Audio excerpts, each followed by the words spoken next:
તો નમસ્કાર વિદ્યાર્થી મિત્રો, ગુડ મોર્નિંગ. તો તમારું સ્વાગત છે. તો ફરી એકવાર ગુજરાતની નંબર 1 ઓનલાઈન પ્લેટફોર્મ એટલે ગુજરાતની નંબર 1 ચેનલ બ્રહ્માસ્ત્ર, જેની અંદર તમને કરાવવામાં આવશે આપણો જે કોર્સ અત્યારે ચાલે છે MCQ સિરીઝ, બરાબર, જેની સાથે તમે જોડાયેલા છો કે લેસ ઇનપુટ પર મેક્સિમમ માર્ક્સ કઈ રીતે મેળવી શકીએ છીએ, એની માટે MCQ કઈ રીતે તૈયાર કરવા, સર MCQ નથી થતા સોલ્વ, MCQ ની ચિંતા થાય છે, એટલે આ પ્રકારની બધી સમસ્યાઓનું નિવારણ એટલે કે આપણો બ્રહ્માસ્ત્ર ઓનલાઈન MCQ સિરીઝ. ચાલો મિત્રો, તો આની આગલા સેશનમાં તમે જ્યારે આવ્યા ત્યારે આપણે ચેપ્ટર નંબર 5 સવર્ગ સંયોજનોના MCQ પર ચર્ચા કરતા હતા. રેડી? જેની અંદર આપણે આ સવર્ગ સંયોજનોવાળા ચેપ્ટરને આપણે 9 ટોપિકમાં વિભાજિત કરેલું હતું. એમાં જે પહેલો ટોપિક છે એની આપણે ચર્ચા કરી હતી. તો આજે આપણે જે કરી રહ્યા છીએ એ છે આપણો ટોપિક નંબર 2, સવર્ગ સંયોજનો સાથે સંકળાયેલા કેટલા મહત્વના પદો. ઓકે બેટા, ક્રીમ ટોપિક છે હે ને. આ ટોપિક પરથી MCQ આવશે જ હે ને. એ બી મારું એવું કહેવું છે 2 થી 3 MCQ મિનિમમ હે ને. ટાર્ગેટ ભૂલવો નહીં બેટા. આપણો ગોલ શું હતો બેટા આ ચેપ્ટરનો? 9 આઉટ ઓફ 9 હે ને. 9 માંથી 9 MCQ આપણે સાચા પડવા જોઈએ, એ જ આપણો ટાર્ગેટ છે. એની માટે જ આપણે બધા અહીંયા મહેનત કરીએ છીએ, બરાબર. એટલે જોડાયેલા રહો ચેનલ સાથે, અને ચોક્કસ તમને MCQનો જે પણ ડર છે તમારા મગજમાંથી એ આપણે દૂર કરવાની ગેરંટી આપીએ છીએ, બરાબર. તો 9 MCQ માંથી 2 થી 3 MCQ તો આ ટોપિકના આવશે જ, એટલે ટોપિક મિસ નહીં કરતા મિત્રો. છેક સુધી વિડીયો જોજો, બરાબર. ટોપિકને ધ્યાનથી સમજજો, એ બી આપણી ટેકનિકથી કે લેસ ઇનપુટથી મેક્સિમમ આઉટપુટ મળે એ રીતે સમજવાનું છે. ઓકે, ચાલો. તો સવર્ગ સંયોજનો સાથે સંકળાયેલા કેટલાક મહત્વના પદો, એટલે જે સવર્ગ સંયોજનો આપણે ભણીએ, પેલું ઘરવાળું સંયોજન, એની અંદર જે પણ પદો રહેલા છે એ પદોની આપણે બેસિક જાણકારી મેળવવાની છે. ઓકે, જેમ કે હું એક સવર્ગ સંયોજન લઈએ, બરાબર. આપણે પહેલા તો આપણે કી પોઈન્ટ લખી નાખીએ, જે માટે આપણે ભેગા થયા છે એ છે આપણો કી પોઈન્ટ, બરાબર. તો પહેલા કેટલા પદો મહત્વના છે સર? કેટલા પદો આપણને યાદ હોવા જોઈએ વિથ અન્ડરસ્ટેન્ડિંગ, મિનિંગ ખબર હોવી જોઈએ, બરાબર છે. તો ફોર એક્ઝામ્પલ હું એક નાનકડું એવું સંયોજન લઉં છું. જેમ કે આ એક સંયોજન લીધું મેં, જેમ કે મેં લીધું CONH3 6Cl3. તો આપણે એક એક્ઝામ્પલ દ્વારા સમજીએ હે ને. તો તમને જોઈ શકો છો આ એક સવર્ગ સંયોજન છે. લુક પરથી જ ખબર પડી ગઈ હશે ને. આવું ઘરવાળું જે લુક આવે એને આપણે સવર્ગ સંયોજનો કહીએ હે ને. આપણે આના આગળના લેક્ચરમાં આની વિશે થોડી ઘણી જાણકારી આપણે લીધેલી. હવે આની અંદર જે પણ પદ દેખાય છે દરેક પદનો મિનિંગ શું થાય તમને વાત કરીએ. તો આની અંદર જે તમને ઘર દેખાય છે, બરાબર, આ જે ઘર દેખાય છે, જેમ કે આનું પહેલા તો આપણે વિયોજન કરીએ. વિચારો કે સર આનું આપણે વિયોજન કરીએ તો કઈ રીતે વિયોજન થશે? તો આપણને આની આગળના લેક્ચરમાં ભણી ગયા કે આવા સંયોજનોનું વિયોજન કરો એટલે આવા સંયોજનોમાં અમુક જે આયનો હોય એને પોતાના ગુણધર્મો ગુમાવ્યા હોય. એટલે આની અંદર જે છે કોબાલ્ટ અને એમોનિયા, એનું વિયોજન નહીં થાય, એને 12 વિયોજન થશે, બરાબર. એટલે એ Cl3 હશે. તો તમને આ રીતે એક સંયોજન મળશે હે ને, જેમાં કોબાલ્ટ, એમોનિયા 6, એની ઉપર +3 આવશે મિત્રો, અને 3 Cl- મળશે હે ને. 3 મળશે આપણને Cl-. ઓકે સર, આ તો આપણને આવડે છે. અમને આગળ વધીએ. તમારે સર શું વિશેષ યાદ રાખવાનું છે? તો આમાં જે તમને આ સ્પીસીસ દેખાય છે જે ઘરની અંદર છે, એનો મતલબ આપણું હોમ સ્વીટ હોમ. તો ઘરની અંદર કોણ છે? કોબાલ્ટ છે, અને 6 એમોનિયા છે, અને જે વીજભાર છે એ છે +3. તો આ જે સ્પીસીસ છે આને કહેવાય સવર્ગ પ્રભાવ ક્ષેત્ર. શું કહેવામાં આવે? સવર્ગ પ્રભાવ ક્ષેત્ર. આ પદને હે ને, આટલો ભાગ જે છે આખું ઘર એને છે કહેવાય સવર્ગ પ્રભાવ ક્ષેત્ર. જે ઘરની બહાર છે, જે આયનો સ્વરૂપે આપણને મળે છે, એટલે આ ભાગ 3Cl- છે છૂટું પડે છે, તો આ રીતે યાદ રાખો, ઘરની બહાર જે આયનો હાજર છે, જેમ કે Cl- હાજર છે 3, હે ને, તો આ ભાગને કહેવાય પ્રતિ આયનો. શું કહેવાય બેટા? તો કે પ્રતિ આયનો. પ્રતિ આયન. બરાબર. તો આ પ્રભાવ ક્ષેત્ર થઈ ગયું, આ પ્રતિ આયન થઈ ગયું. હવે પ્રભાવ ક્ષેત્રની અંદર એટલે કે આપણા ઘરની અંદર જે હાજર છે, જેમ કે તમે જુઓ તો ઘરની અંદર હાજર છે સર એક કોબાલ્ટ અને 6 એમોનિયા એટલે NH3 6 છે. તો આ જે કોબાલ્ટ વાળો ભાગ છે આને કહેવાય મધ્યસ્થ ધાતુ. શું કહેવામાં આવે બેટા? મધ્યસ્થ ધાતુ. ઘરનો મુખિયા. બરાબર ને?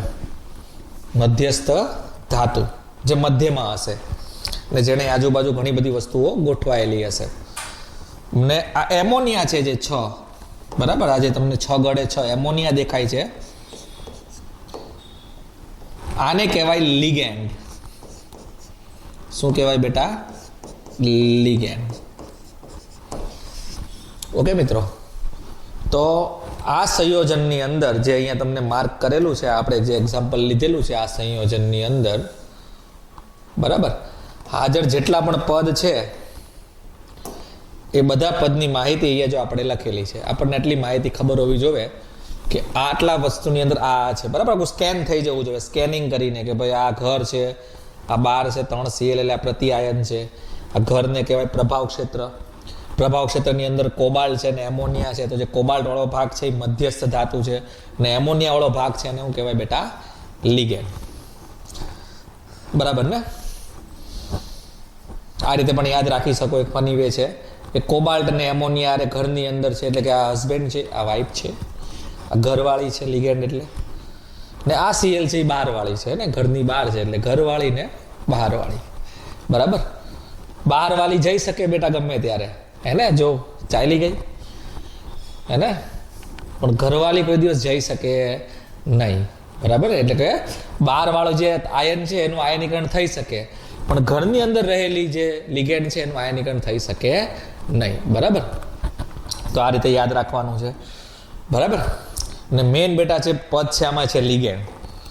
આ ચેપ્ટર જો તમારે પાવરફુલ બનાવવું હોય, એકદમ ટકાટક, હે ને, પાવરફુલ બનાવવું હોય આ ચેપ્ટર, તો લિગેન્ડ પર આપણી ગ્રીપ સૌથી સારામાં સારી હોવી જોઈએ. એકવાર જો લિગેન્ડ પર ગ્રીપ બેસી ગઈ એટલે આમ જો ભૂક્કા આ ચેપ્ટરમાં કોઈ બી MCQ તમને એવો નહીં હોય કે તમને નહીં આવડે. બરાબર. આ ચેપ્ટરનું સૌથી ઇમ્પોર્ટન્ટ પદ છે લિગેન્ડ. લિગેન્ડ એકવાર ખબર પડી ગઈ, લિગેન્ડ એટલે ઘરવાળી, હે ને ભાઈ, ધ્યાન રાખજો. લિગેન્ડનું રાજ હોય આ ચેપ્ટરમાં, હે ને, ઘરવાળીનું કેમ રાજ હોય એમ લિગેન્ડનું રાજ છે આ ચેપ્ટરમાં. લિગેન્ડ આવડશે ને તો જ આ ચેપ્ટર પર ગ્રીપ સારી બેસશે ભવિષ્યમાં. બરાબર છે. તો મેઇન વસ્તુ છે આ લિગેન્ડ. બાકી તો બધા પદ તમને ખબર જ છે, પ્રત્યાયન ને આ છે તે છે. ચાલો, તો હવે આપણે લિગેન્ડ પર થોડીક ચર્ચા કરીએ. આપણો બીજો કી પોઈન્ટ છે એ છે લિગેન્ડ પર જરા. કેમ કે લિગેન્ડ એટલે જો નામમાં જ બધું છુપાયેલું છે, લેજન્ડ ટાઈપ લાગે ને લિગેન્ડ. તો લિગેન્ડ પર બહુ સારી ગ્રીપ. તો લિગેન્ડ એટલે શું? સૌથી પહેલા તો લિગેન્ડ એટલે શું? તો લિગેન્ડ એટલે એક એવું સ્પીસીસ, અને લિગેન્ડ એટલે એક એવું સ્પીસીસ જેની પાસે અબંધકારક ઇલેક્ટ્રોન યુગ્મ હોય. શું હોય? અબંધકારક ઇલેક્ટ્રોન યુગ્મ. ને આ ઇલેક્ટ્રોન યુગ્મ મધ્યસ્થ ધાતુને દાન કરે. બરાબર ને? અને સવર્ગ સહસંયોજક બંધ બનાવે. તો આ પ્રકારના સ્પીસીઝને શું કહેવાય? લિગેન્ડ. લિગેન્ડ એટલે એવું સ્પીસીઝ જેની પાસે અબંધકારક ઇલેક્ટ્રોન યુગ્મ હોય અને તે મધ્યસ્થ ધાતુને અબંધકારક ઇલેક્ટ્રોન યુગ્મ શું કરે? દાન કરે અને બંધ બનાવે. કયો બંધ બનાવે? સવર્ગ સહસંયોજક બંધ, સવર્ગ સહસંયોજક બંધ બનાવે. જેમ કે પેલું ઉદાહરણ લઈએ, જેમ કે સમજો કે તમારી પાસે કોબાલ્ટ છે ને એની સામે એમોનિયા આવ્યું, તો આપણને ખબર છે એમોનિયાની રચના આપણે ભણી ગયા 11મા ધોરણમાં. એમાં નાઇટ્રોજન પણ એક અબંધકારક યુગ્મ હોય, તો અબંધકારક ઇલેક્ટ્રોન યુગ્મ છે ને આ અબંધકારક ઇલેક્ટ્રોન યુગ્મ દાન કરશે. બરાબર, કોણ દાન કરશે? તો આપણો લિગેન્ડ. કોને દાન કરશે? તો કે કોબાલ્ટને. બરાબર, તો આ એક એવું સ્પીસીસ છે, ધ્યાનથી જો, જે અબંધકારક ઇલેક્ટ્રોન યુગ્મ ધરાવે છે પ્લસ આ યુગ્મ મધ્યસ્થ ધાતુને શું કરે છે? દાન કરે છે. ને કયા બંધથી જોડાય છે? સવર્ગ સહસંયોજક બંધ. તો આને કહેવામાં આવે લિગેન્ડ. બરાબર, બીજું, જે પદાર્થ યુગ્મ દાન કરતો હોય એને લુઈસ બેઝ કહેવાય. હે ને, આ તમે ભણ્યા હશો. તો લિગેન્ડને બીજી ભાષામાં તમે કહો તો લિગેન્ડની પ્રકૃતિ કેવી હોય? તો લુઈસ બેઝ જેવી. તો આને કહેવાય લુઈસ બેઝ તરીકે પણ ઓળખવામાં આવે. આપણો મધ્યસ્થ ધાતુ આયન છે, તો ઇલેક્ટ્રોન યુગ્મ સ્વીકારે છે, તો આની પ્રકૃતિ કેવી? તો સર આને લુઈસ એસિડ કહેવાય. તો આ એમસીક્યુમાં પૂછી શકાય. બરાબર, યાદ રાખવું, આ લુઈસ એસિડ છે, પેલો લુઈસ બેઝ છે. બરાબર, તો આ વ્યાખ્યા થઈ ગઈ લિગેન્ડની. પ્લસ આમાં તમે જુઓ તો યુગ્મ નાઇટ્રોજન પાસે છે, એટલે નાઇટ્રોજનને તમે કહી શકો દાતા પરમાણુ. બરાબર, તો ધ્યાન રાખવું, આમાં જે લિગેન્ડ છે એમાં જે આપણો દાતા પરમાણુ છે એ કોણ છે બેટા? Nitrogen, N. કેમ કે યુગ્મ નાઇટ્રોજનના ખીચામાં છે ને, નાઇટ્રોજન યુગ્મ દાન કરે છે, હાઇડ્રોજન તો કંઈ નથી કરતું. તો ધ્યાન રાખવું, આ બધું નોલેજ હોવી જોઈએ કે ભાઈ કેટલા યુગ્મ છે, કોણ દાતા પરમાણુ છે, આમ છે તેમ છે, એ રીતે. બરાબર છે, તો આ હતું આપણું લિગેન્ડની વ્યાખ્યા. બીજો પોઈન્ટ લિગેન્ડની અંદર જ જરા, તો લિગેન્ડ કયા કયા પ્રકારના હોય તમને ખબર હોવી જોઈએ. તો વર્ગીકરણ કરો તો લિગેન્ડ ક્યાં તો ધન હોય, ઋણ પણ હોઈ શકે અને તટસ્થ પણ હોઈ શકે. બધી પ્રકૃતિના હોઈ શકે ને, ધન ઋણ પણ હોઈ શકે ને તટસ્થ પણ હોઈ શકે. જેમાં આપણે લગભગ આપણા સિલેબસમાં બંને જ છે ને, ધન ઋણ, સોરી ઋણ અને તટસ્થ. એટલે કે વીજભાર, કોઈ ઋણ વીજભારિત લિગેન્ડ હોય, કોઈ ધન વીજભારિત લિગેન્ડ હોય, કોઈ તટસ્થ લિગેન્ડ હોય. બરાબર, એ રીતનું. ઓકે, પછી લિગેન્ડની વાત કરીએ તો લિગેન્ડ દંતનીયતાની હિસાબે એક દંતીય પણ હોય, બહુદંતીય પણ હોય. દંતીય એટલે કે દાંત, એક દાંતવાળી બૈરી, બહુ દાંતવાળી બૈરી. બરાબર ને, ઘરવાળી આપણી. અથવા તો આ રીતે પણ યાદ રાખી શકો, એક દંતી એટલે કે એક દાતા, બહુદંતીય એટલે એક કરતા વધારે દાતા. હે ને, તો એક દંતીય એટલે કે એક દાતા પરમાણુ હોય એવો લિગેન્ડ. હે ને, જેની પાસે કેટલા હોય? એક દાતા જ હોય ખાલી, જ્યારે આમાં એક કરતા વધુ દાતા હોય.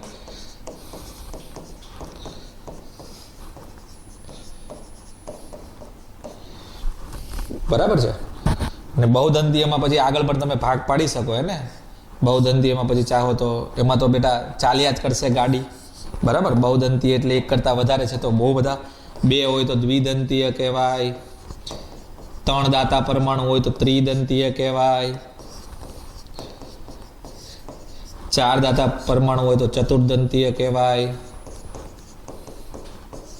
ને પાંચ દાતા પરમાણુ હોય તો પંચદંતીય કહેવાય. બરાબર, ને છ દાતા પરમાણુ હોય તો ષષ્ઠદંતીય કહેવાય.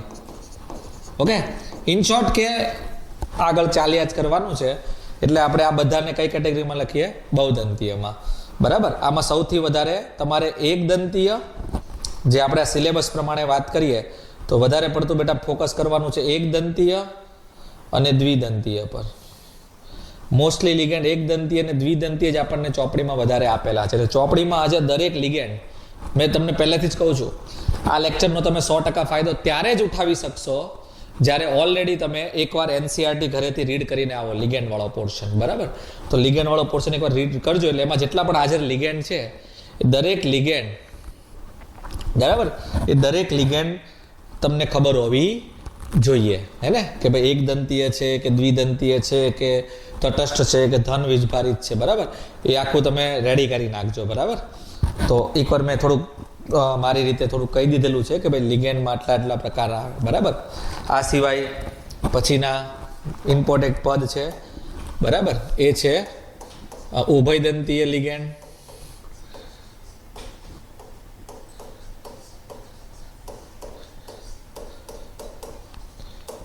ઉભયદંતીય લિગેન્ડ કોને કહેવાય? તો એવા લિગેન્ડ જેની પાસે બે દાતા પરમાણુ હાજર હોય પણ કામ એક જ કરે, હે ને.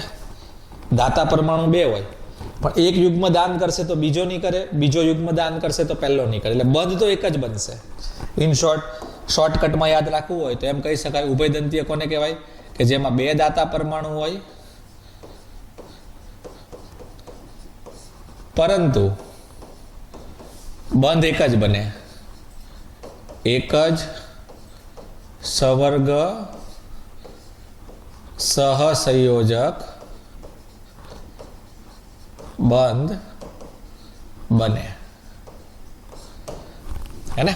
દાતા પરમાણુ બે હોય એટલે બે સેન્ટર હોય પણ દાન એક જ થઈ શકે. એટલે કે સમજો કે પહેલું સેન્ટર કામ કરતું હોય ત્યારે બીજું સેન્ટર કામ ન કરતું હોય, બીજું સેન્ટર કામ કરતું હોય ત્યારે પહેલું કામ ન કરતું. આમાં 3 જ એક્ઝામ્પલ છે બેટા, ગોખી નાખવાના. કોણ કોણ? તો એક આવે NO2 માઇનસ, એક આવે CN માઇનસ ને એક આવે SCN માઇનસ. તો 3 જ એવા લિગેન્ડ છે કે જે યુગ્મ મીન્સ ઉભયદંતીયમાં આવે. તો 3 યાદ, નાઇટ્રીટો અને સાયનાઇડો ને આનો થાયોસાયનાઇડો, ને નામ બી તમે યાદ રાખી શકો. ઓકે. કેમ સર ઉભયદંતીય છે? તો એની માટે થોડીક રચના તમારી આઈડિયા હોવો જોઈએ. તમે NO2 માઇનસની રચના બનાવશો એટલે આવી બનશે તમારી.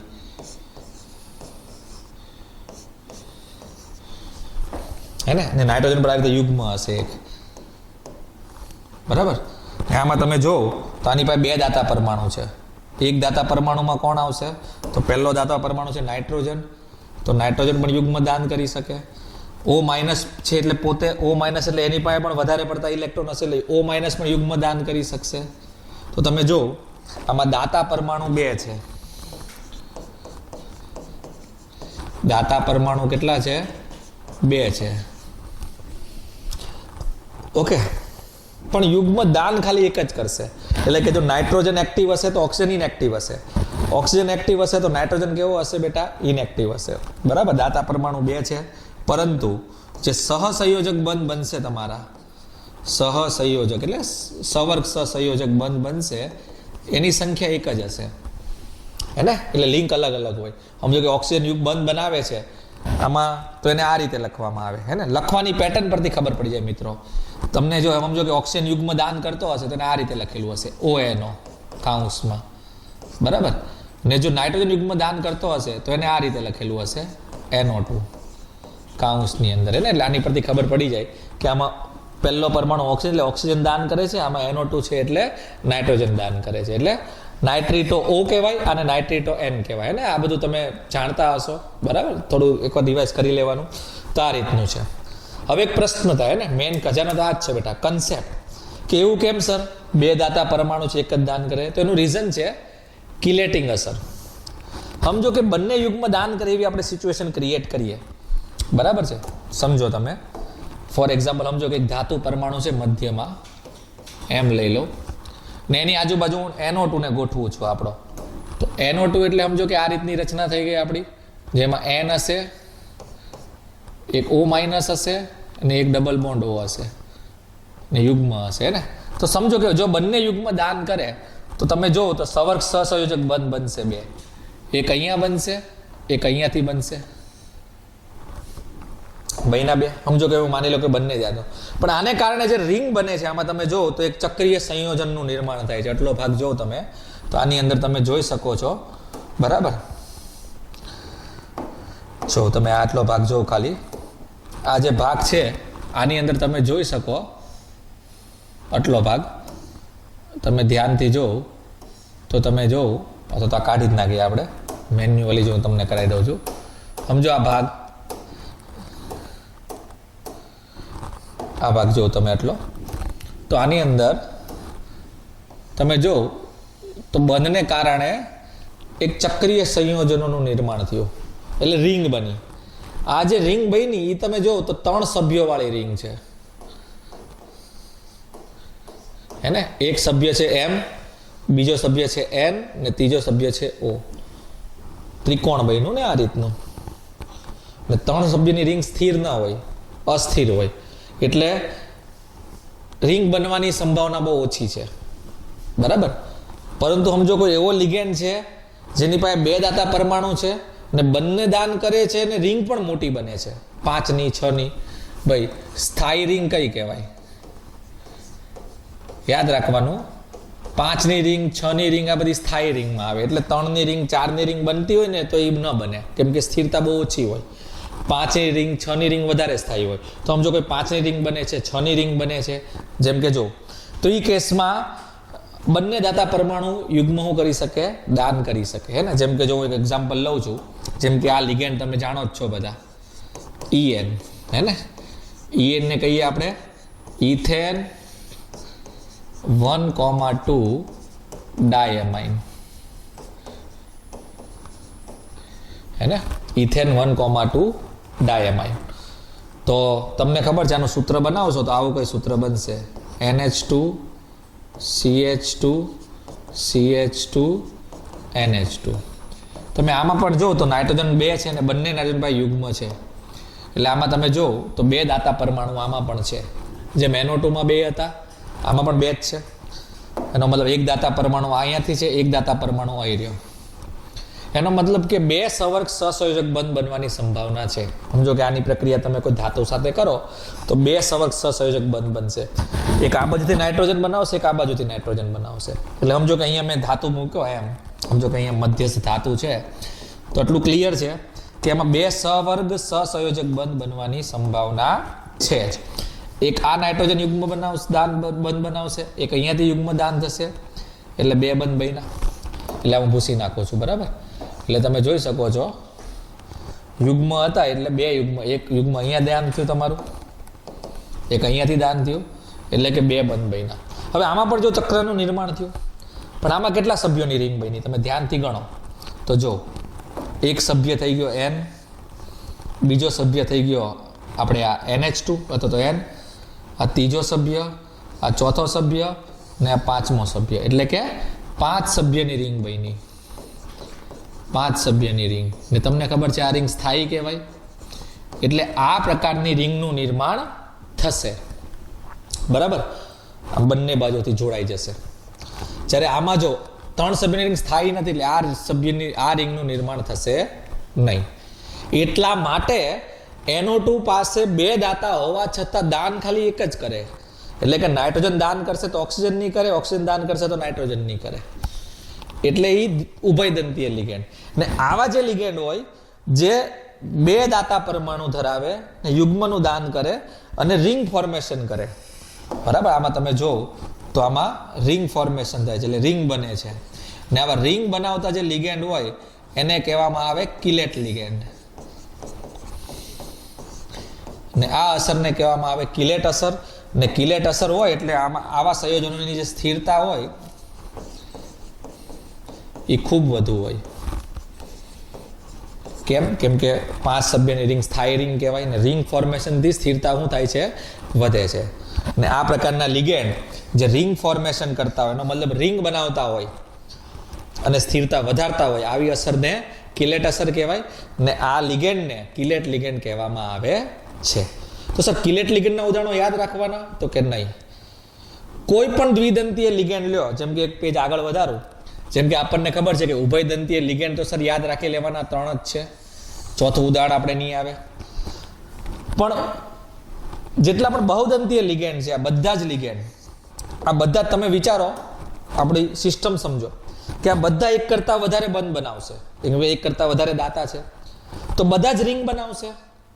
અને રિંગ બનાવે એટલે કિલેટ લિગેન્ડ કહેવાય. તો ધ્યાન રાખજો, આ બધાને બધા તમે ચાહો તો કઈ લિગેન્ડમાં આવી શકે?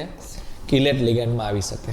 તો તમને એક્ઝામમાં પૂછે કયો કિલેટ લિગેન્ડ છે અથવા તો એમાં કિલેટ અસર જોવા મળે છે, તો એક દંતીય હોય તો કિલેટ અસર જોવા ન મળે, બહુદંતીય હોય તો કિલેટ અસર જોવા મળશે, બરાબર. એટલે એક સિમ્પલ વસ્તુ થઈ ગઈ. અહીંયા આપણે સીધી બાત, નો બકવાસ, સિમ્પલ લખીએ એક પોઈન્ટ, તો અહીંયા આપણે લખી શકીએ કે જો એક દંતીય લિગેન્ડ હશે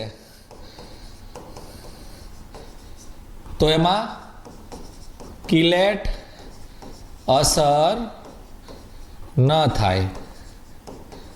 પરંતુ જો બહુદંતીય લિગેન્ડ હશે તો કિલેટ અસર થાય. કિલેટ અસર થાય, હે ને? તો ખાલી બસ આટલું યાદ રાખવાનું. એટલે હું કિલેટ વાળાને, જેમાં કિલેટ અસર થતી હોય એની સ્થિરતા કેવી હોય મિત્રો? વધારે હોય. તો આ એક કી પોઈન્ટ યાદ રાખવાનો. એટલે આ બહુ ઇમ્પોર્ટન્ટ વસ્તુ છે ને. એટલે તમને ખબર પડી કે એક કરતાં વધારે દાતા પરમાણુ હોવા છતાં 3 રિંગ ને 4 મેમ્બરની રિંગ બનતી હોય તો એવા કેસમાં આપણો લિગેન્ડ છે એ હંમેશા એક દાતા પરમાણુ તરીકે જ વર્તે. એનો મતલબ એક દંતીય લિગેન્ડ તરીકે જ વર્તે, ભલે એક કરતાં વધારે દાતા પરમાણુ હોય. બરાબર? તો જોઈ લેવું. અને ચલો છેલ્લો કી પોઈન્ટ છે તો એ નાની મોટી વ્યાખ્યા છે, જો તમને આવડે જ છે. જેમ કે એક કી પોઈન્ટમાં તમને પણ ખબર છે, હોમોલેપ્ટિક, હિટ્રોલેપ્ટિક,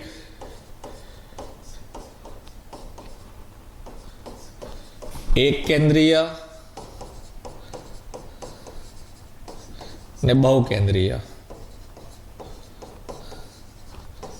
હે ને? તો આ પ્રકારના સંયોજનો યાદ રાખવાના. હોમોલેપ્ટિક કોને કહેવાય, હિટ્રોલેપ્ટિક કોને કહેવાય, એક કેન્દ્રીય કોને કહેવાય અને બહુ કેન્દ્રીય કોને કહેવાય. ઓકે, તો સિમ્પલ છે. હોમોલેપ્ટિક કોને કહેવાય? તો જેમાં એક જ પ્રકારના લિગેન્ડ હોય. ધ્યાન રાખજો, એક જ પ્રકારના લિગેન્ડ. સંખ્યા નથી ગણવાની, પ્રકાર ગણવાના છે. એટલે એક જ પ્રકારના લિગેન્ડ હોવા જોઈએ. જેમ કે એમોનિયા છે તો એમોનિયા જ ખાલી હોવો જોઈએ, ને? જાણતા હશો, આ બધું તમને આવડે જ છે. બરાબર? આ તો ફટાફટ આપણે મેઇન પોઈન્ટ લખીએ છીએ. હિટ્રોલેપ્ટિક કોને કહેવાય? તો એક કરતા વધુ પ્રકારના લિગેન્ડ હોય.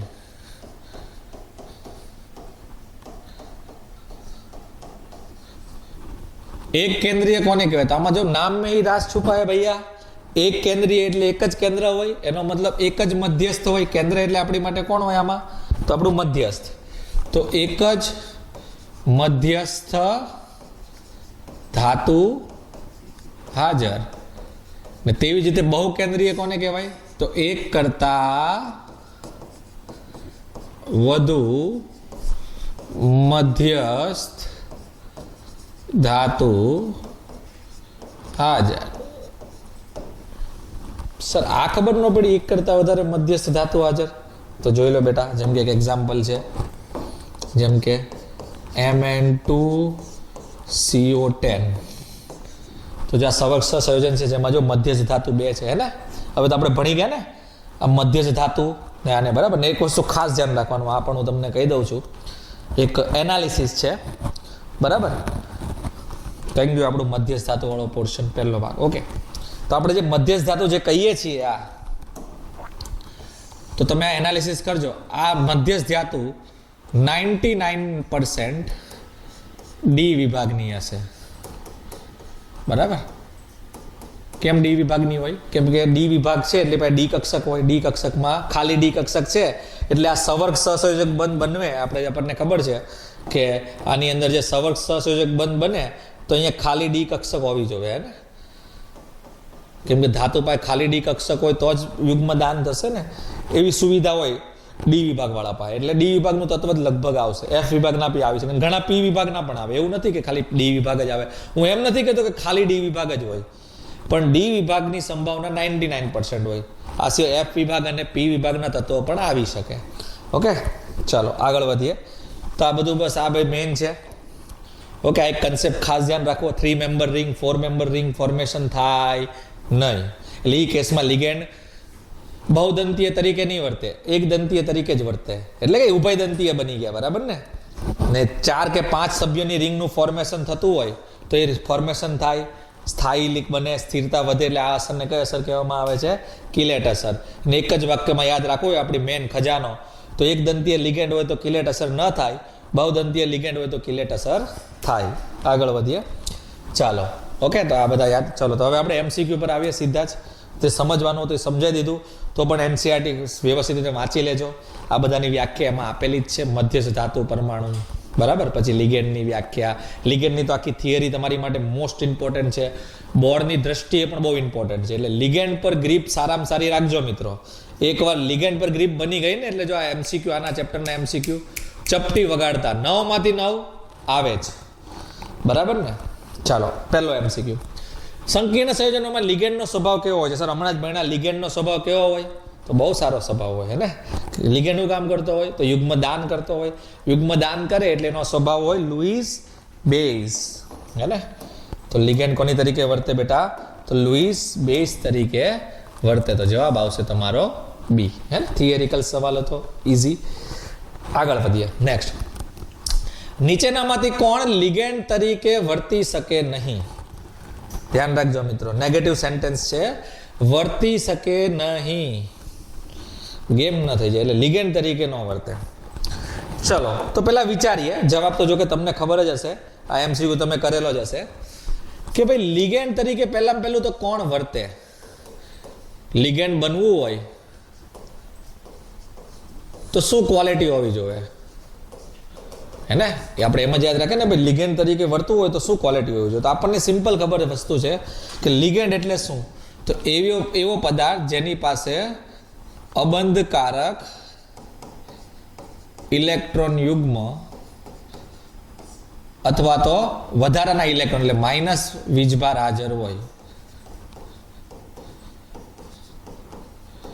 તો આ એની ક્વોલિટી છે, હે ને. ક્વોલિટી ચેક કરવાની હોય ને કે ભાઈ આવું લિગેન્ડ તરીકે કોણ વર્તી શકે? તો સીધી વસ્તુ છે, જેની પાસે વધારાના ઇલેક્ટ્રોન હોય. કેમ કે લિગેન્ડને એટ ધ એન્ડ કયો બંધ બનાવવાનો છે?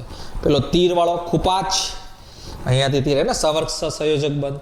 અને સવર્ગ સહસંયોજક બંધ બનાવવા માટે અબંધકારક ઇલેક્ટ્રોન યુગ્મ હોવા જરૂરી છે. તો આવા ગમે ત્યારે આ પેટર્નના સવાલ પૂછાય, એકવાર જોવું. જેની પાસે અબંધકારક ઇલેક્ટ્રોન યુગ્મ હાજર ન હોય એ લિગેન્ડ તરીકે વર્તી શકે નહીં. આપણને ખબર છે પાણી, તો પાણીમાં તમને ખબર હોય તો ઓક્સિજન પાસે 2 અબંધકારક ઇલેક્ટ્રોન યુગ્મ હોય, તો લિગેન્ડ તરીકે વર્તી શકે. યસ. બીજો ઓપ્શન્સ કોણ છે? તો NO3 માઇનસ. તો બેટા આમાં NO3 માઇનસ છે, એનો મતલબ સિમ્પલ વસ્તુ છે, N હશે, ડબલ બંધ O, બરાબર. આની તમે રચના જાણતા જશો, એક O માઇનસ હશે ને એક O પર યુગ્મ A હશે, બરાબર. તો સર આમાં નાઇટ્રોજન પર યુગ્મ નથી, પણ બેટા ઋણ વીજભાર તો છે ઓક્સિજન પર, એટલે આ પણ યુગ્મ દાન કરી શકે અહીંયાથી, હે ને. O માઇનસ છે એટલે વધારે ઇલેક્ટ્રોન થઈ ગયા, એટલે યુગ્મ આપણે વિચારીએ તો દાન થઈ શકે. તો આ પણ લિગેન્ડ તરીકે વર્તે. સર CO2 માં ગડબડ હે ગોટાલા ભાઈ, CO2 માં ગડબડ ગોટાલા છે. CO2 માં તમે જો તો C છે ને 2 ઓક્સિજન છે, તો તમે જોઈ શકો છો, બરાબર. કાર્બન વચ્ચે છે પણ કાર્બનના 4 ઇલેક્ટ્રોન વપરાઈ ગયા, એટલે કાર્બન ઇલેક્ટ્રોન યુગ્મ દાન કરવાની ક્ષમતા નથી ધરાવતો. પ્લસ ઓક્સિજન પાસે સર 2 યુગ્મ છે, સમજો. આ બંને ઓક્સિજન પાસે 2 યુગ્મ હોય. સમજો, એક મસ્ત કોન્સેપ્ટ આપું છું. સર આની પાસે યુગ્મ છે જો, તો આ યુગ્મ દાન કરી શકે? તો કે ન કરી શકે. કેમ કે ઓક્સિજનની વિદ્યુત ઋણતા વધુ હોય, આ તમે જાણતા હશો. આને કારણે તેની યુગ્મ દાન કરવાની ક્ષમતા ઓછી હોય. તો યાદ રાખવાનું, ઓક્સિજન કોઈ દિવસ યુગ્મ દાન કરી શકે નહીં ને લિગેન્ડ તરીકે ઓક્સિજન ન વર્તે. હા, O માઇનસ યુગ્મ દાન કરી શકે, આ ધ્યાન રાખવું. યુગ્મ દાન કરે, કેમ કે ઋણ વીજભાર થઈ ગયું ને, ઋણ વીજભાર એટલે વધારે ઇલેક્ટ્રોન. તો આમાં જો, આમાં ઓક્સિજન યુગ્મ દાન કરે છે, પણ કેમ કે આમાં જો ઓક્સિજન છે ને એ O માઇનસ સ્વરૂપે છે ને O માઇનસ યુગ્મ દાન કરી શકે, સાદો O યુગ્મ દાન ન કરી શકે, એટલે તો આ ખાસ ધ્યાન રાખવાનું. એટલે CO2 પાસે કોઈ એવી ક્વોલિટી નથી એની પાસે અબંધકારક ઇલેક્ટ્રોન યુગ્મ, કે નથી કોઈ એવો ઋણ વીજભાર, એટલે આ યુગ્મ દાન ન કરી શકે, એટલે આ લિગેન્ડ તરીકે વર્તી શકે નહીં. એટલે આપણો જવાબ આવશે C, હે ને. અને CO કાર્બોનિલ તમને ખબર જ છે, સૌથી પ્રબળ લિગેન્ડ કહેવાય. ઓકે, તો આ ખાસ ધ્યાન રાખવાનું. યુગ્મ ઓક્સિજન હોય દાન ન કરી શકે, O માઇનસ હોવું જોઈએ, બરાબર. ને આ CO માં તમે કદાચ આની રચના તમે જોઈ હોય તો આમાં કાર્બન પર યુગ્મ આવશે, એક ડબલ બંધ બનશે, એક સવર્ગ બંધ બનશે, ને કાર્બન પર એક યુગ્મ આવશે, અને ઓક્સિજન પર 2 યુગ્મ હોય આ રીતે. પણ યુગ્મ દાન કોણ કરશે? તો આપણને ખબર છે કાર્બન, ઓક્સિજન કોઈ દિવસ યુગ્મ દાન ન કરે, કેમ કે ઓક્સિજનની વિદ્યુતતા વધારે હોય એટલે યુગ્મને ખેંચી રાખે ઇલેક્ટ્રોનને. એટલે આમાં ઓક્સિજન યુગ્મ દાન નહીં થાય, પણ આ જે યુગ્મ છે કાર્બન વાળું એ દાન થશે. ઓક્સિજનનું યુગ્મ દાન જ નહીં થાય, એટલે કાર્બન દાતા પરમાણુ હશે. ચલો આગળ વધીએ. નીચેનામાંથી કયું લિગેન્ડ કિલેટ જન્ય નથી? કિલેટ સર હમણાં જ કીધું, એક દંતીય હોય તો એમાં કિલેટ અસર ન થાય, હે ને? ન થાય. હમણાં જ ભણ્યું, એનો મતલબ એક દંતીય લિગેન્ડ કિલેટ જન્ય નથી. તો એક દંતીય કોણ છે? તો બધાને ખબર છે સર, CO એક દંતીય લિગેન્ડ આવે, હે ને? તો ધ્યાન રાખજો બેટા, અત્યારે તમને ફટાફટ તો જ આવડશે. આ બધા જ લિગેન્ડની માહિતી તમે NCERT માંથી વાંચી લેવી. એક દંતીય કેટલા છે, બહુદંતીય કેટલા છે, દ્વિદંતીય, ત્રિદંતીય, બધું આવડતું જશે, હે ને? બરાબર. OX2 માઇનસ ખબર છે, આ તો દ્વિદંતીય લિગેન્ડ છે. PTN પ્રોપેન, હે ને? ટ્રાયએમાઇન, એ પણ તમને ખબર છે ત્રિદંતીય લિગેન્ડ છે. EN, આ બધાના ફોટા આવડે જ છે ને તમને. EN એટલે CH2 ઇથેન 1,2 ડાયમાઇન, હે ને? તો આમાં 2 NH2 છે, જોઈ લો. એટલે 2 દાતા છે. એક દાતા ક્યાં છે? આયરી એક દાતા, આ બીજી દાતા. એટલે અહીંયાથી યુગ્મ દાન થશે, અહીંયાથી યુગ્મ દાન થશે. કેટલા દંતીયમાં આવી ગઈ? દ્વિદંતીય. દ્વિદંતીય એટલે બહુદંતીય. કિલેટ અસર કરે તો યસ કરે, એટલે કે આ કિલેટ લિગેન્ડ કહી શકો. બીજું છે બેટા PTN. PTN એટલે પ્રોપેન ટ્રાયમાઇન, હે ને? તો પ્રોપેન ટ્રાયમાઇનનું સૂત્ર કેવું હોય બેટા? તો તમને પણ ખબર છે, પ્રોપેન હશે ને એની સાથે 3 NH2 હશે, આને કહેવાય PTN. તો આમાં દાતા કેટલા છે સર? તો એક દાતા આયરો નાઇટ્રોજન, બીજો દાતા આ નાઇટ્રોજન, ત્રીજો દાતા આ. એટલે અહીંયાથી યુગ્મ દાન થશે, અહીંયાથી પણ યુગ્મ દાન થશે, આ પણ યુગ્મ દાન કરે. 3 દાતા એટલે કયા દંતીય થઈ ગયા? 3 દાંત વાળી છે ભાઈ, હે ને? કેટલા દાંત વાળી છે ઘરવાળી? 3 દાંત વાળી. ત્રિદંતીય. બહુદંતીયમાં આવે કે નહીં? રિંગ બનાવશે, યસ. કિલેટ અસર કરશે, યસ. પછી છે OX2. OX ને કહેવાય ઓક્ઝિલેટો, હે ને? ઓક્ઝિલેટો એટલે આવું હોય, C double bond O minus, C double bond O minus, હે ને? આને કહેવાય ઓક્ઝિલેટો. તો આમાં કોણ દાન કરશે યુગ્મ? તો સર ઓક્સિજન યુગ્મ દાન કરશે. સર હોય ખરા, है ना? पर दान कोई नहीं करता है ना, होता सबके पास है, देखो ऑक्सीजन के पास, बट देता नहीं है. કેમ કે ઓક્સિજનની વિદ્યુત ઋણતા કેવી હોય? વધારે. પણ સર O માઇનસ યુગ્મ દાન કરે તો યસ સર કરે. એનો મતલબ આ એક ઓક્સિજન દાતા, બીજો ઓક્સિજન દાતા. કેટલા દાતા છે? 2 દાતા, એટલે દ્વિદંતીય. 2 દાંત છે ભાઈ. કેટલા દાંત છે ઘરવાળીના? તો કે 2. કિલેટ અસર કરે તો કે કરે, એટલે કિલેટ જન્ય લિગેન્ડ છે તો કે છે, એટલે વૈધું કોણ આપણી પાસે? CO. ચલો આગળ વધીએ. નેક્સ્ટ, EDTA પર નો વીજભાર જણાવો. ચલો, તો જવાબ તો તમને ખબર જ છે, EDTA પર -4 વીજભાર હોય. સર EDTA નો લિગેન્ડનો જે ફોટો છે ને ચોપડીમાં આપેલો, ફોટો યાદ રાખો ખાસ કરીને. ફોટો એટલે કે આપણું સૂત્ર. EDTA ના સૂત્ર પરથી બહુ બધી વાર સવાલ આવેલા છે. જો EDTA નું પહેલા તો EDTA કોને કહેવાય? તો EDTA પર હંમેશા -4 વીજભાર હોય. આનું નામ છે E એટલે ઇથિલિન, D એટલે ડાયમાઇન, T એટલે ટેટ્રા ને A એટલે એસિટેટ આયન. તો આ વસ્તુ ખાસ ધ્યાન રાખવું. EDTA નો full form ethylene diamine tetra acetate. બરાબર. હવે જો આનું સૂત્ર બનાવું છું તો નામ પરથી જ બનાવવાનું. ઇથિલિન એટલે 2 કાર્બન, ડાયમાઇન એટલે 2 નાઇટ્રોજન, હે ને? Ethylene diamine. Tetra acetate, tetra એટલે 4, એસિટેટ એટલે 4 CH2 C double O minus. 2 આની પાસે, CH2 C double O minus. 2 આની પાસે, CH2 C double O minus ને CH2 C double O minus. Acetate એટલે એસિટિક એસિડ, આ રીતે યાદ રાખવાનું. એસિટિક એસિડમાંથી જ બને ને. એસિટિક એસિડ એટલે શું થાય મિત્રો? CH3COOH. એક H કાઢી નાખો એટલે CH3COO મળે ને એસિટેટ કહેવાય, હે ને? સંયોજકતા પૂરી કરી હોય તો આની જો પાસે 2 હાઇડ્રોજન ઘટે તો 2 હાઇડ્રોજન લગાવી દો આ રીતે. આની પાસે પણ 2 હાઇડ્રોજન લગાવી દો. ઓકે, તો જો -4 1 1 1 1 એટલે -4 થઈ ગયું. તો આનું નામ યાદ રાખવાનું. આ ફોટો જ આખો યાદ રાખવાનો. આ ફોટો બહુ જ ઇમ્પોર્ટન્ટ છે એક્ઝામની દ્રષ્ટિએ, હે ને? EDTA નો. EDTA પૂછાય એટલે આમાંથી જો બેટા ઘણા બધા સવાલ પૂછી શકાય.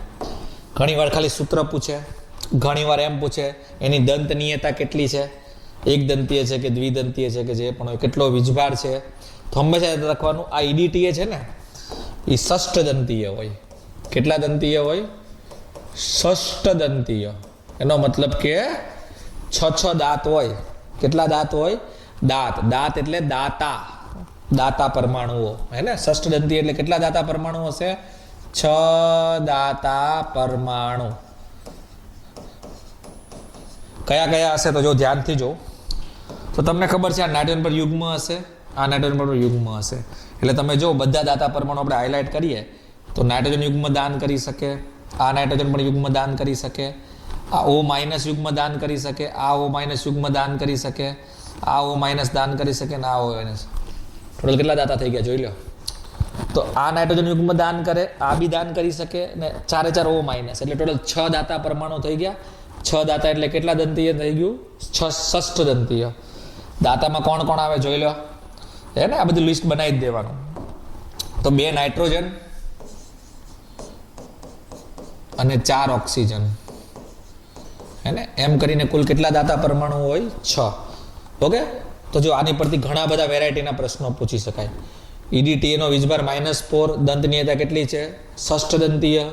દાતા કેટલા છે? તો કે 6. નામ sir ethylene diamine tetra acetate. કોણ કોણ છે 6 દાતામાં? તો 2 નાઇટ્રોજન અને 4 ઓક્સિજન. ચલો, તો આમાં તો ખાલી વીજભાર પૂછેલો છે એટલે -4. આગળ વધીએ. નેક્સ્ટ સવાલ. તો શું કહેવા માંગે છે? હોમોલેપ્ટિક સંકીર્ણ કયું છે? સર હોમોલેપ્ટિક હમણાં જ કીધું. હોમો એટલે સમાન. તો હોમોલેપ્ટિક કોને કહેવાય? તો હોમોલેપ્ટિક. હોમોલેપ્ટિક એટલે કે એક જ પ્રકારના લિગેન્ડ, એક જ પ્રકારના લિગેન્ડ. ચેક કરો એક જ પ્રકારના લિગેન્ડ એમાં છે. તો આમાં જો 2 પ્રકારના લિગેન્ડ છે, એમોનિયા અને બીઆર, અને 2 પ્રકારની બૈરી થઈ ને, C2O4 ને એમોનિયા, આમાં પણ 2 પ્રકારના લિગેન્ડ છે. CN અને Cl2, આમાં પણ 2 પ્રકારના લિગેન્ડ છે. જ્યારે આમાં જો ખાલી એમોનિયા જ છે એટલે જવાબ શું આવશે? C, હે ને? એક જ પ્રકારના લિગેન્ડ હોય તો એને આપણે શું કહીએ? હોમોલેપ્ટિક. આગળ વધીએ. નેક્સ્ટ. નીચેનામાંથી કયું લિગેન્ડ ઉભયદંતીય નથી? તો સર ઉભયદંતીય કેટલા છે? તો 3. ગોખી નાખવાના છે, બધાને યાદ છે સર. ઉભયદંતીય કેટલા? તો ઉભયદંતીય કેટલા છે? તો કે 3 જ છે લિગેન્ડ, યાદ રાખી લેવાના. કયા કયા? તો NO2 માઇનસ, CN માઇનસ ને SCN માઇનસ, હે ને? તો NO2 માઇનસ ઉભયદંતીય છે તો કે છે. CN માઇનસ ઉભયદંતીય છે તો કે છે. SCN માઇનસ છે તો કે છે. તો સર વૈધું કયું? ચોથો ઓપ્શન ડાયમિથાઇલ ગ્લાયોક્સાઇન, આને શોર્ટમાં GLY લખાય, હે ને? જો કે આ લિગેન્ડ આપણા NCERT-માં એટલો આપેલો નથી, પણ નીટમાં પૂછી શકાય, બરાબર? આ GLY નો મતલબ થાય ડાયમિથાઇલ ગ્લાયોક્સાઇન, બરાબર? ઓકે, ચાલો. તો સૂત્ર બી હું તમને કહી દઉં, આ પ્રકારનું કઈનું સૂત્ર હોય, કદાચ તમારે જરૂર પડે તો, બરાબર?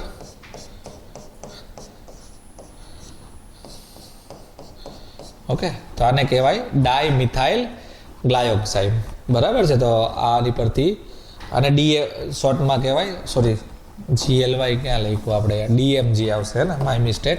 ડાયમિથાઇલ ગ્લાયોક્સાઇડ DMG, હે ને? આને કહેવાય DMG. આ દ્વિદંતીય લિગેન્ડ છે, હે ને? કયા દંતીયમાં આવશે બેટા? દ્વિદંતીય. તમે જો આમાં 2 દાતા પરમાણુ છે, નાઇટ્રોજન, હે ને? આ બી અહીંયા હે ને, અહીંયા પણ અહીંયા હે, બરાબર? ને અહીંયા HH કાઢી નાખો તો ડાયમિથાઇલ ગ્લાયોક્સાઇડ આયન પણ બને, હે ને? તો ઠીક છે, જો કે NCERT-માં એટલું ડિટેલમાં નથી આપ્યું, પણ આપણને તો ખાલી ઉભયદંતીય પૂછેલું છે એટલે 3 જવાબ છે. આપણને ખબર છે આ 3 ઉભયદંતીય છે, તો વૈધું કયું? D. નેક્સ્ટ.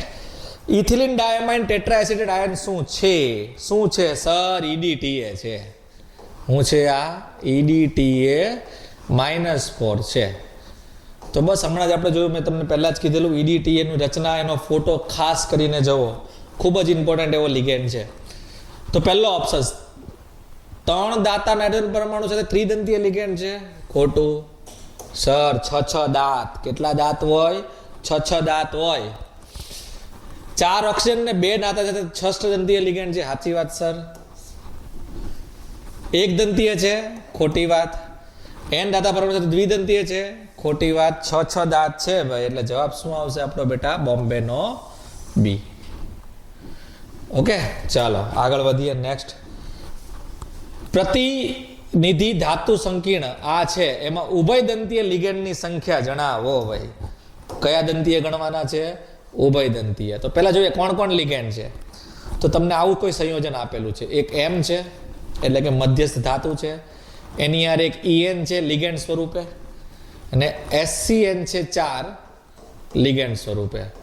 તો તમને પૂછેલું છે લિગેન્ડની સંખ્યા. તો બેટા કુલ લિગેન્ડ તમે જો તો કુલ લિગેન્ડ કેટલા દેખાય છે તમને આમાં? તો આપણને ખબર છે આ હસબન્ડ છે ઘરવાળો, અને 5 ઘરવાળી એ 12 વાળી કોઈ નથી, જોઈ લો.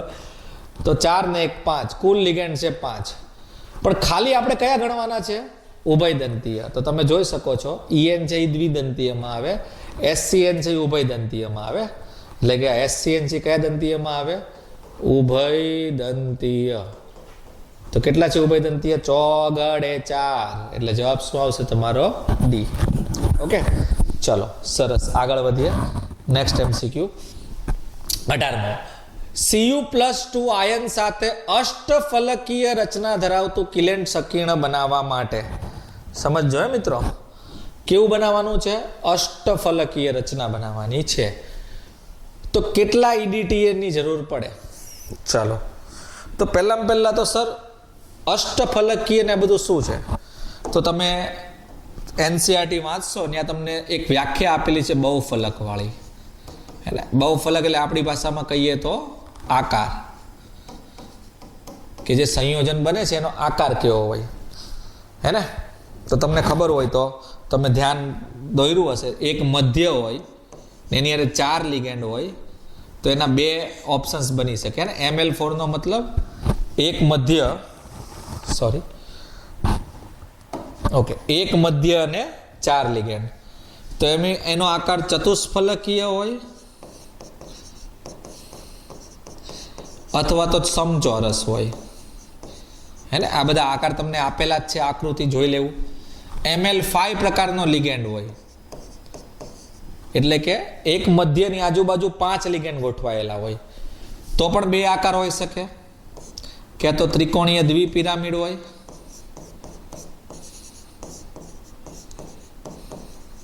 ક્યાં તો ચોરસ પિરામિડ આકાર હોય.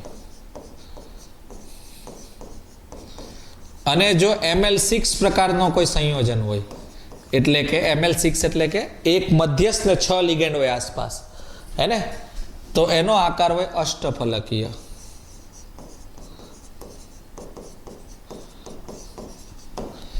હે ને? અષ્ટફલકીયનો મતલબ એમ થાય કે આજુબાજુ 6 લિગેન્ડ એટલે કે 6 દાતા પરમાણુઓ હોવા, એમ જ થયું ને એનો મતલબ. સમજો કે આપણને અષ્ટફલકીય બનાવવાનું કીધું છે ને, તો આની પરથી ક્લીન ખબર પડી ગઈ કે અષ્ટફલકીય તમારે બનાવવું હોય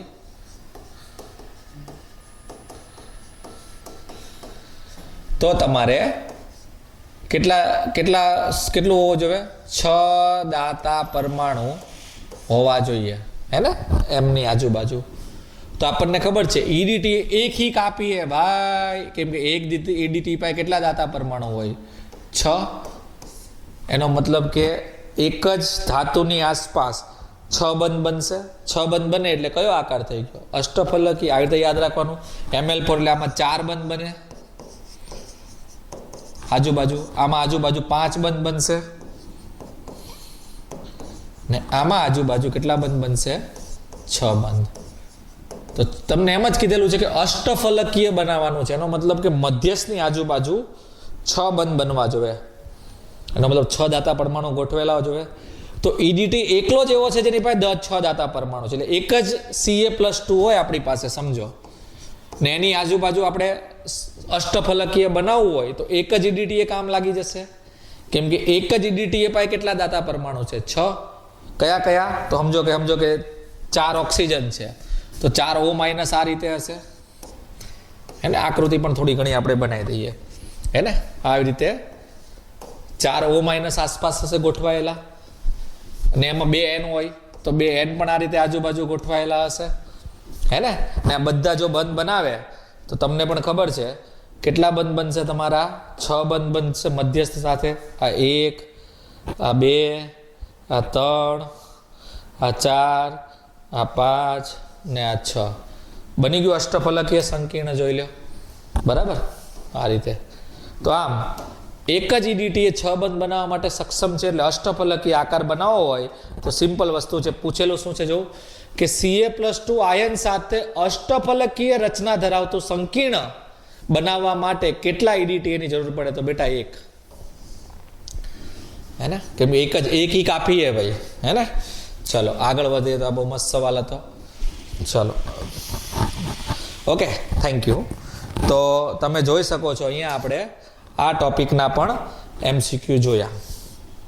ઓકે, તો આની પરથી લિગેન્ડ વાળા પોર્શન બહુ જ ઇમ્પોર્ટન્ટ છે.